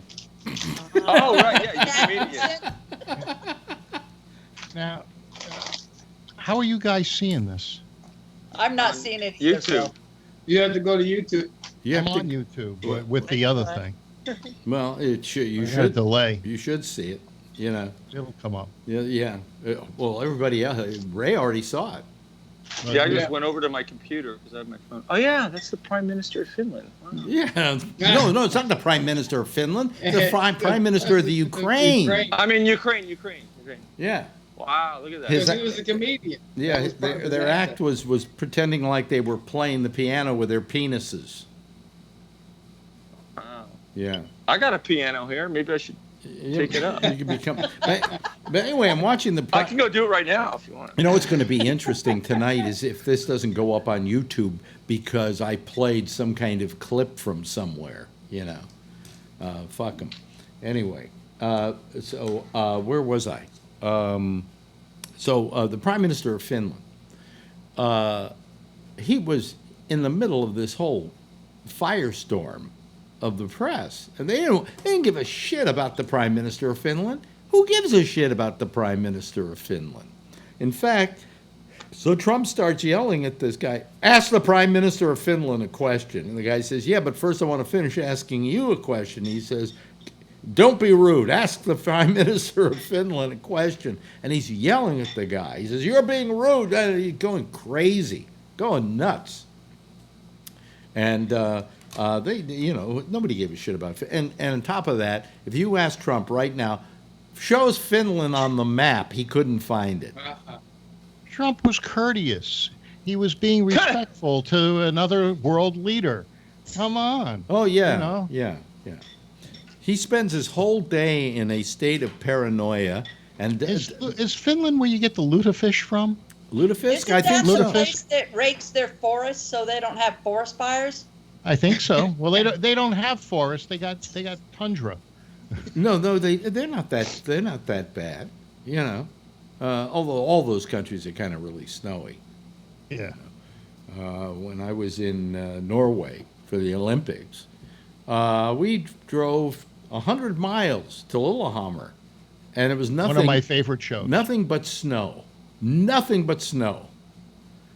You know, and I'm going. And then I went there and I had moose burgers, deer burgers. Was it deer burgers? I had 4 seasons of Lillehammer. What? I watched 4 seasons of Lillehammer. Oh, I thought you said. I got an intimate view of what it's like from Steven Van Zandt. I love that show. Yeah. I think they actually filmed it in Lillehammer. Yeah, I don't know where they filmed it. They did. Yeah. They did. Yeah. Mm-hmm. They asked him to come over and do the show. Really? That was actually, I believe, the first Netflix original show. Wow. If I'm not mistaken. That's what started it all. That was a fabulous show. I think it's still... The bad guy, the really wimpy what was it? Finnish? No, what was it? Norwegian. Yeah, that guy was hilarious. You know, the one who ended up killing the woman and everything. Oh, the driver? Yeah, that guy was just... Yeah. Who tried to steal all the beer or something? Just the other main character. He was so funny. I don't know. Yeah. What his name was. Yeah. Let me see. You know, the guy with the mustache, the social worker guy. Oh, that guy. His girlfriend. Right. Yeah. No. Okay. Yeah. That guy was hilarious. Yes, he was. By the way, we watched a Netflix movie tonight, and we just started to watch it, and it turned out to be really good. What was it? It's called Shadow of the Moon. Oh, I saw that. What? Did you see it? Yeah. About the woman coming from the future? Yes, and that ended up being his... Don't ruin it for the... Yeah, but it ended up being his something. Didn't you think that was really good? It was excellent. Yeah. All right, but her guns are better than yours. Showing off their guns. Yeah. It's the gun show tonight. Hey, I'll open up my safe. I'll show off one of mine. Yeah, now your face is really red, Schmoody. Have you been out in the sun a lot? Well, yeah, because I'm out with a bunch of 3rd graders. Yeah, because you have light skin, and I don't. That's not the. What didn't you have a problem with sunburn or something when we were on vacation? Something? No, we went there, and I came back super tan with white hair. Yeah. Oh, your hair gets white when it's in the sun. Yeah. So she's a terminal blonde, is what. Well, no, the older I get, the more reddish my hair gets. Has it gotten gray yet? Not at all. As a matter of fact, my stepsister asked my mom, Joanne, what hair color do you use on your hair? And my mom goes, I don't. And then I go, oh, Catherine, you do? By the way, we haven't heard a word practically from Charlene in about an hour. What's up, Charlene? Nothing. I don't know. I just don't want to really interrupt or anything. So. Why? That's why you call, so you can interrupt. That's why Phil calls. Right. I'm good at it, too. Mm-hmm. He's the best at it. What you should do is every now and then just say, Phil, shut the fuck up. You know. Is that where you learned it from, Schmoody? You learned it from her? Shut the fuck up? STFU. Yeah. Okay. Alex, you know what my phone said at about maybe 8:30 tonight? What? Something popped up, and I didn't read the whole article, but something about Pence was on that party line with Pompeo and everybody on that call. So I guess they were trying to say in this little blurb that popped up that if he were to be like the president, if they impeached Trump, that he would be next in line to be impeached. So then it said, who's next? Nancy Pelosi. Pence's mother was on that call, too. Pelosi's third in line. Pelosi is third in line to be president. Yeah. That's what they were saying in the blurb that popped up. You know? Yeah. Yeah. But it's too early. Speaker of the House. Well, the odds in Vegas about impeachment have gone up, supposedly. Mm-hmm. Yeah. So we'll see what happens. I mean, you can bet on it in Vegas? That's incredible. There's a bet right now. Bet on anything. Whether impeachment. There's no way the Senate would allow Pelosi to take over the House, so they're not going to convict Trump or Pence. Well, you don't say that yet. You got one turncoat. You don't know. You don't know, Phil. You really don't know. You know? I know. I mean, I think that privately, if you were to corner a bunch of Republicans somewhere and say, how do you feel about Trump? Tell me your honest opinion, and we won't tell anybody you told us. Oh, they would probably say, we're not happy with him. Yeah, the only thing that's standing between socialism and democracy is Trump. Socialism. Can I inform you about something, Phil? Socialism is not the opposite of democracy. No, it's the beginnings of communism. No. If you were to say democracy versus totalitarianism, fine. If you were to say socialism versus capitalism, you'd be fine. But capitalism versus democracy, you're making a prejudicial statement that you can't equate the two with each other. Am I right, Ray? Absolutely, yeah. Yeah. Tomato. No, this isn't tomato.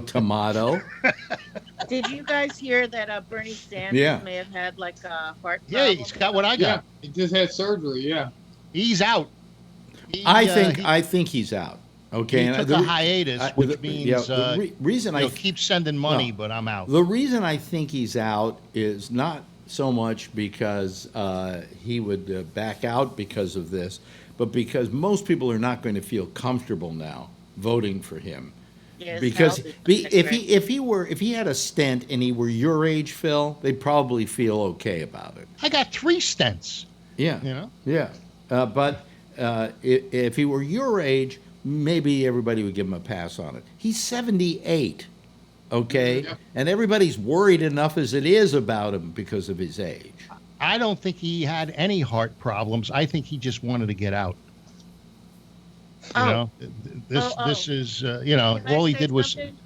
Yes. Of course I just happened to rewatch Fahrenheit 11/9 the other day. For 9/11. 9/11? No, it's 11/9. It's 11/9. Michael. Yeah, it's 11/9.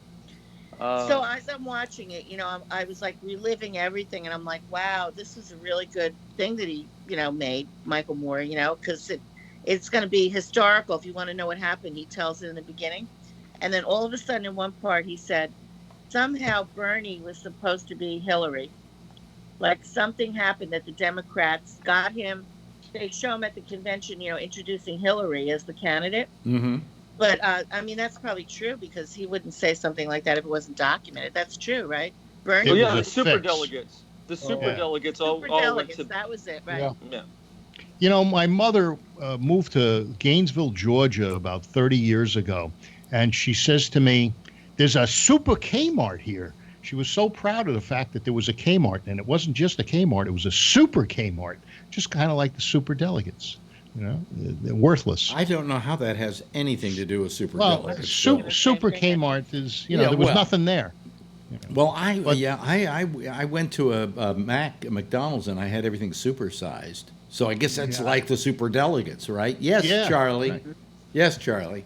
Yeah, I was going to point out that Jeff Flake, former senator from Arizona, said former is the key.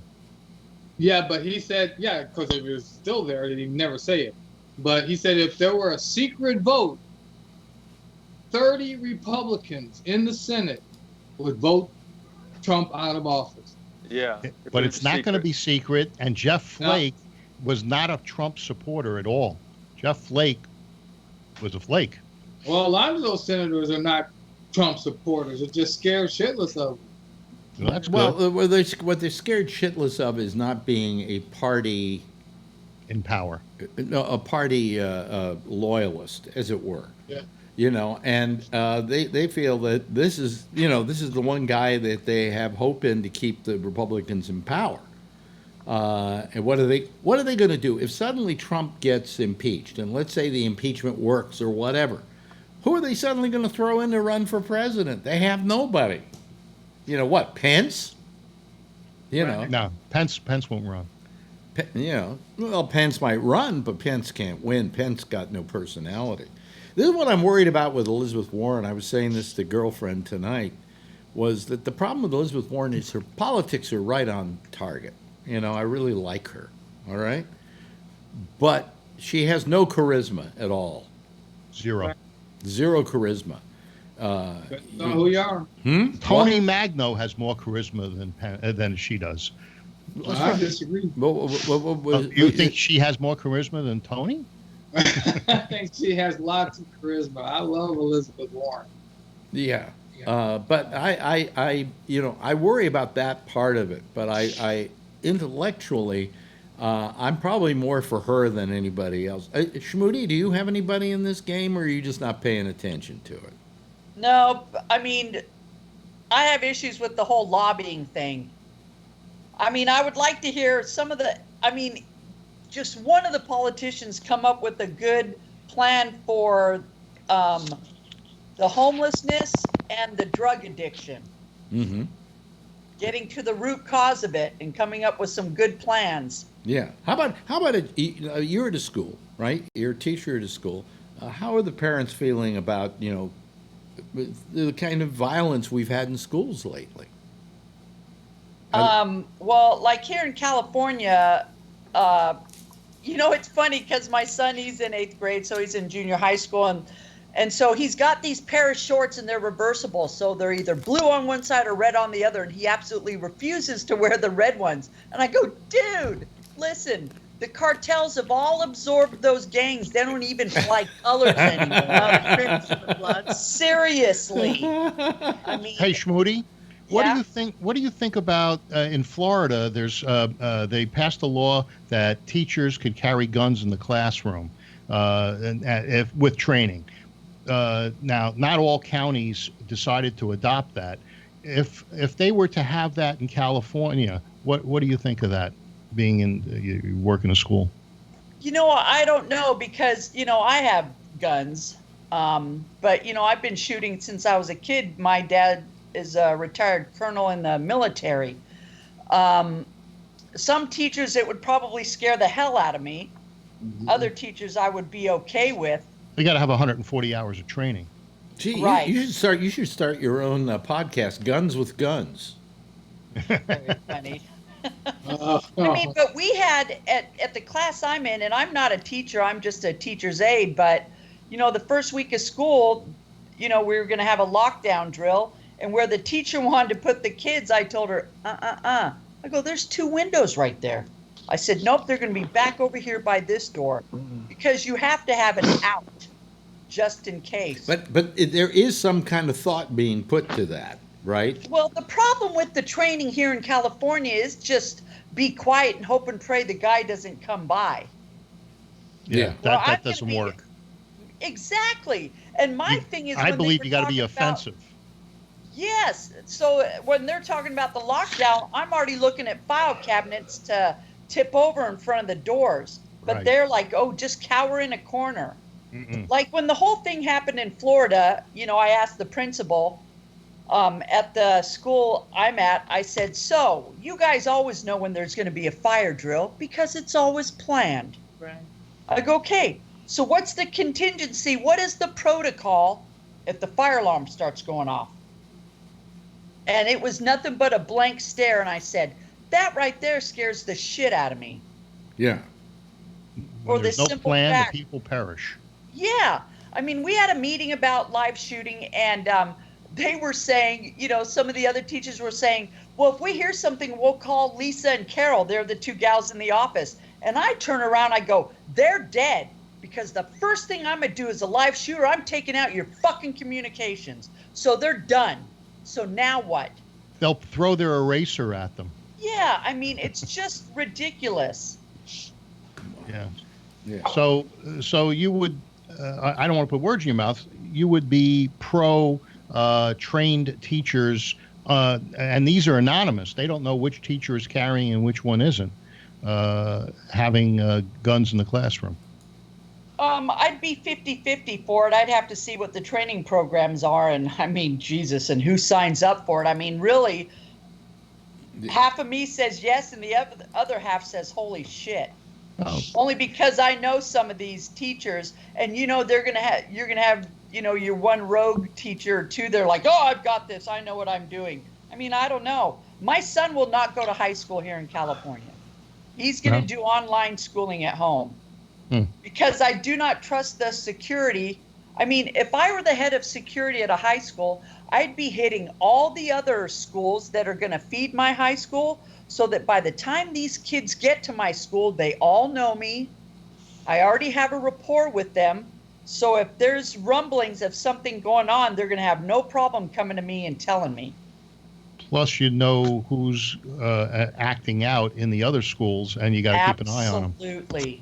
Like I tell the kids, I go, 90% of the kids are fine. I said, you'll always have your 10% knuckleheads. Ray, do you have kids? Yeah, he does. Ray had his hand up a few seconds ago. Ray? I do have kids. Yeah. I have kids, yeah. Are they? Well, how old are they? 23 and 17. Okay. Two boys. What is the 17-year-old still in high school, or? Yeah. Yeah. How do you feel about it? I mean, you're sending them off to school every day, and all this is happening. Oh, man. I think, I guess I sort of feel like, what's your name, Schmoody? Kathy. God, I don't have guns anymore, but I did for many years, and I'm wary about about teachers having guns.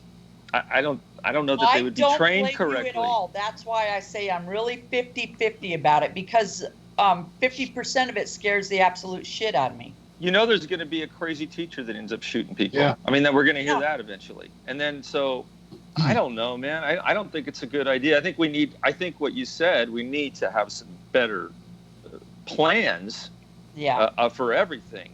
Earthquake, fire, shootings. It's a joke. Nobody knows what to do in California. I remember when I was a kid, the fire drills were a joke. Duck, cover, and hold. Everything. Yeah, but when I was going to school, all you had to worry about were the fire drills. Nobody ever said, "Hey, if somebody comes in with a gun and starts shooting," that's all we had too. Fire drills. We used to practice getting under the things in case there was an atomic attack or. We had that. Yeah, I always had the feeling they always went, get under your desk and put your hand over your neck. I think was the thing, and then the other hand over your head. And I'm going, and then I bend back and kiss my ass goodbye because, come on. I still think that we have to do better with controlling assault weapons and all the crap that we're not doing anything about. I mean, it's just after these last shootings like this, we're going to do something now. We're never going to forget about this, and something's going to happen. Have we talked about what's happened in the last few weeks? Nothing. Nothing. It's like a thing of the past. No, Trump tried to put in the background. But Trump has been spending his entire days feeding his paranoia about Joe Biden. He doesn't have time for anything else. He doesn't have to do anything else. Joe Biden is done. What do you mean? But he's spending his entire days obsessing about it. Well, he's making sure he's done. Trump's a fucking nutcase. Today he looked like he was. He's and there was insane. one point when the prime minister of Finland was talking, Yes. and he was falling asleep at the podium. He had his eyes closed, and he was thinking. He was in deep thought. Yeah. He has respect for the guy from Finland. Yeah. Ask him a question. He's a joke. He's an absolute joke, and he's hurting our country. He's stupid, and he's a fucking. And you don't dictator. think Hillary would have hurt our country? What the fuck, Phil? Why do you always bring up something that doesn't exist? Because if he wasn't president, Hillary would have No, been. but that doesn't make it's not a good argument, Phil, because it hasn't happened, and it didn't happen. No, he said that I'm not Trump is talking a about joke. Hillary. You said Trump is a no, joke. No, that's a fact of life. And he's ruining our country. And I said he's if he so did much... win, Hillary would have been president, and would that have been okay? Yeah. Well, I'm sorry you feel that way, Phil. By the way, Matt, I can't do anything about the way you think about Schmoody, these you'd things. be So happy I'm not going to talk on anymore. our chat line. Matt Crash writes, "Schmoody is amazing." So there you go, Schmoody. You're amazing. You're amazing. You're amazeballs. Amazeballs. Well, Hey, where do you live? Palo Alto. Okay, you're in California. We too. got a lot of people. Where are you? We got a lot of people from California. I'm in Tracy. Oh, really? Yes. Oh, you're not far. Yeah. Oh. And Phil and I, we should get together and have some, Canisius. some fun. Yeah, Ray and I get together occasionally. Phil and I are friends. Yeah. It's just on here. We argue. It's so weird, man. Yeah. I don't know. Yeah, when we're not on here, we talk. It's not you, Phil. It's Trump, man. The guy just bugs the shit out of me. Oh, I told you why. So anyway. Well, because he's a douchebag. Yeah. For me, it's deeper than that. That's but a he is good douchebag. one. They used to call Mussolini El Duce, and he's El Duce. You know. Well, he's an environmentalist. He douches instead of using toilet paper. Well, I see. He's French. He has one of those bidets. Yeah. So what have we learned tonight? We've learned that Schmoody has guns. We've learned that Ray has a dog. We've learned that Charlie has gotten most of his furniture in place. We've learned that Charlene. What did we learn from you, Charlene? She's not saying much. She doesn't want to interrupt. No, she said something earlier tonight about some medicine or something she was taking. So we've learned a lot about our people here. We learned that Charlie had 6 toes on 1 foot. Right. Not anymore. Fake news. Fake news. Have you ever known anybody who had a 6-toed cat? No. They're very weird. My cousin has That's toes. Mittens. Huh? Yeah, They call them mittens sometimes. Cat, they'll name it mittens. Yeah, but I mean Extra toe? Yeah, extra toes. It's really it's very strange. It's pretty common, isn't it, for cats? It's not uncommon, but it's not most cats only have 5. Okay. I bet when humans have them, they just amputate it at birth. Yeah. I guess something like that. Anyway, hey, listen, that's our theme song. Once again, Schmoody, a delight to have you here. The more you call, the more we'll just call anytime. You know. Okay. And same with you, Charlene. Good seeing you. It's a nice mix tonight. We got a good mix of women and guys. Charlie, thank you. Thank you, Phil, for calling in. Ray, thank you. I apologize to the audience for not showing Schmoody for a while there, but I was so involved in just looking at the Skype screen and whatever. But anyway, you guys wave goodbye, and I'll wave goodbye back, and we can all wave goodbye in unison. Goodbye. There we go. There goes our citizen panel, and Phil and all of them. They were all here tonight. Yeah, it was a nice time be had by all of us. They say, I'm sorry that I didn't have the screen with 4 people up for a while, but I'm medicated. Okay, what can I say? I don't know any better. All right. Anyway, listen, good having you here tonight, and we'll be back again tomorrow night, same time, and the same station in life at 10 o'clock Eastern Time, right after Damian Chaplin does the exchange. 10 o'clock Eastern Daylight Time, same station in life. In the meantime, if you see her, tell her I love her, okay? Bye-bye, everybody. See you later.